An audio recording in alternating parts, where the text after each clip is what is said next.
So we know that there's also an important mitzvah, another very important mitzvah that has become almost impossible to fulfill during the COVID quarantine, which basically is the mitzvah of Hachnasas Orchim, welcoming guests into our home.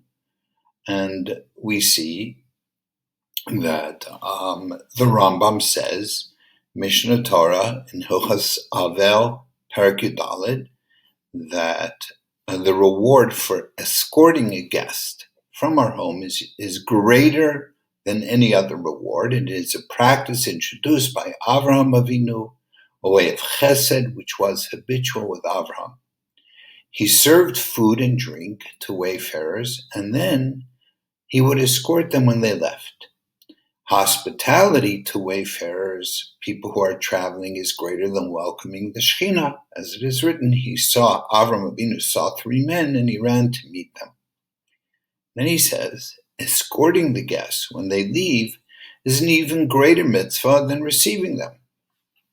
And the Chachamim have declared, because of the mitzvah of Egla Arufa, that someone who does not escort his guests is almost guilty of bloodshed.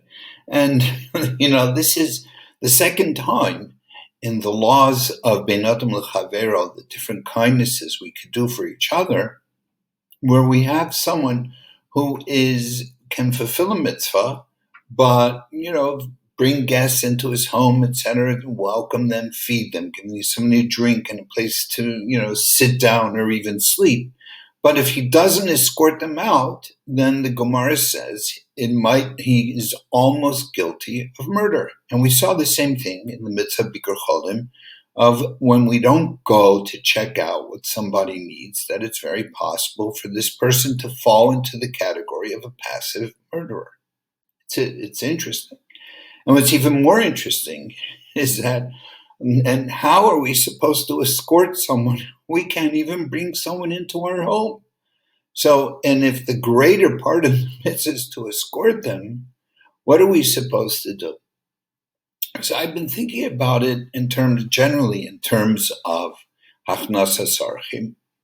And I remembered a story that I heard about Rav Herman, who lived near Rav Baruch Ber Leibowitz at the beginning of the 20th century. And Rav Herman and his wife, his Rebbetzin, were known for their incredible hospitality. Anyone could come to their house, rich, poor, perfectly clean, and terribly dirty.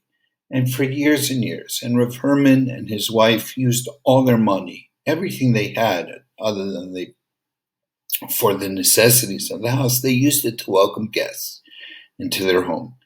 And although they were quite wealthy, they did not buy fancy furniture because any money they could use on furniture. They decided to spend it instead on welcoming guests into their home. Finally, Rebbetzin Herman was very unhappy with the condition of her couch.